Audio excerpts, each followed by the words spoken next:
مجھے یاد آیا میرے والد رحمت اللہ علیہ کا ایک دفعہ مجھے خط آیا کہ جب پیسے ختم ہوتے ہیں اسی وقت ہی تمہارا خط آتا ہے کہ پیسے بھیج دو، کبھی آگے پیچھے بھی بتا دیا کرو زندہ ہیں کہ مردہ ہیں۔ تو تعلق ہی نہیں تھا، صرف پیسے تک تھا، ابھی پیسے گال دو پیسے۔ اب تو خط کی ضرورت نہیں ہے، فون پہ ہو جاتا ہے، اس وقت یہ خط ہوتے تھے۔ تو میرے والد نے گلے کا خط لکھا، مجھے افسوس ہونا چاہیے تھا، میرے اوپر جوں بھی نہیں رہی۔ ہم نے والدین کی عظمت کو پڑھا ہی نہیں ہے، وہ تو در مصطفیٰ سے یہ چیز ملتی ہے، محمد مصطفیٰ کے در سے یہ سبق ہمیں مل رہا ہے۔ ایک بدو آئے، ایک صحابی آئے، یا رسول اللہ میرا باپ میرے مال کو خرچ کر دیتا ہے، مجھ سے پوچھتا نہیں ہے۔ تو ہم نے کہا بلاؤ اسے۔ ان کو جب بلایا گیا تو اس نے پوچھا کیوں بلا رہے ہیں؟ کہ تیرے بیٹے نے شکایت کی۔ تو ان کو اتنا دکھ ہوا، انہوں نے چند اشعار پڑھے دل ہی دل میں، زبان پہ نہیں، دل ہی دل میں، اور مجلس میں آ گئے۔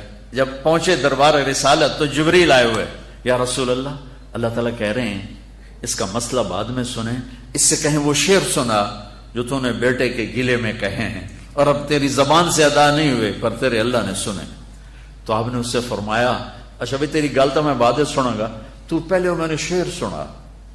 انہوں نے کہا اشہد انک رسول اللہ، میں گواہی دیتا ہوں آپ اللہ کے رسول ہیں۔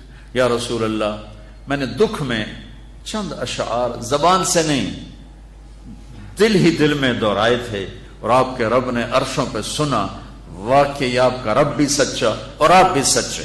آپ نے کہا کیا کہا تھا؟ فَغَدَوْكَ مَوْلُودًا وَمُنْتُكَ يَافِعًا تَعُلُّ بِمَا أَجْنِي عَلَيْكَ وَتَنْهَلُ وَإِذَا زَاقَتْكَ بِالسَّقْمِ لَمْ أَبِدْ لِسَقْمِكَ إِلَّا سَاهِرًا أَتَمَلْمَلُ كأني أنا المتروك دونك بالذي تركت به عيني وعيني تحمل تخاف الردى نفسي عليك وإنها لتعلم أن الموت وقت مؤجل فلما بلغت السن والغاية التي إليها مدى ما فيك أؤمل جعلت جزائي غلظة وفظاظة كأنك أنت المنعم المتفضل فإن لم تر حق أبوبتي فعلت كما الجار المجاور يفعل۔ میرے نبی کے ٹپ ٹپ آنسو۔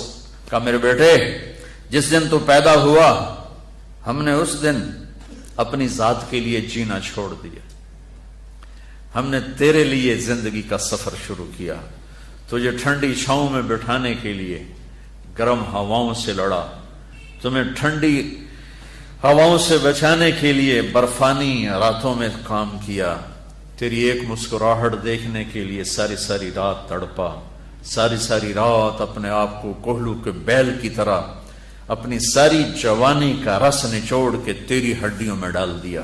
میں بوڑھا ہوتا گیا، تو پروان چڑھتا گیا، میری کمر جھک گئی، تیری کمر اٹھ گئی، میری ٹانگوں سے جان نکل گئی، تیری ٹانگیں مضبوط ہو گئیں، میرے ہاتھ کانپنے لگے، تیرے ہاتھ مضبوط ہوئے، میں لڑکھڑانے لگا، تو اترانے لگا، تو مجھے خیال آیا کہ جیسے میں اس کے لیے دھکے کھاتا تھا، اس کی زندگی کی دعائیں مانگتا تھا، اس کے لیے تڑپتا تھا، چلو آج میرا یہ سہارا بنے گا۔ لیکن جب تجھ میں جوانی کی لہر دوڑی اور مجھے بڑھاپے نے کھا لیا، جب جوانی میں تجھ میں رنگ بھرا اور بڑھاپے نے میرے رنگ چھین لیے، جب جوانی تجھے سیدھا کیا بڑھاپے نے مجھے ٹیڑھا کر دیا، کمر جھکا دی، تو ایک دم تو مجھے ایسے گھور کے دیکھنے لگا، تیری آنکھیں ماتھے پہ چڑھ گئیں اور تو مجھے یوں دیکھنے لگا جیسے میں نوکر ہوں، تو باپ، تو مالک۔ تو میں نے اپنی 30 سالہ زندگی کو جھٹلا دیا کہ ہاں میں باپ نہیں ہوں، میں نوکر ہوں، یہ میرا سردار ہے۔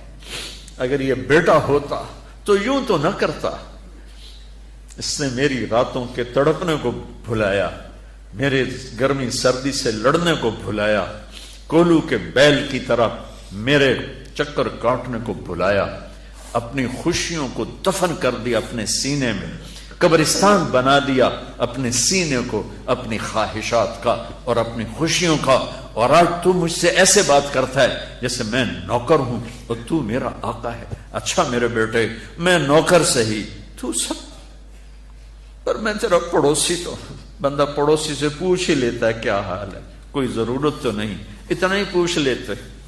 دیکھو میں آج رو رہا ہوں، یہ بڑے دردناک اشعار ہیں. میری اردو میں اتنی وسعت نہیں ہے کہ میں ان اشعار کا درد سمجھ سکوں اردو کے الفاظ میں، لیکن اتنا بتاتا ہوں کہ میرے نبی روتے روتے ہچکی لگ گئی، اتنا روئے. آپ نے اس بچے کے گریبان کو یہاں سے پکڑ کر دفع ہو جا، میری نظروں سے دور ہو جا. انت و مالک لابیک، تیرا سب کچھ تیرے باپ کا ہے، یہی باپ آج تمہارے ہاتھوں ذلیل ہو رہے ہیں.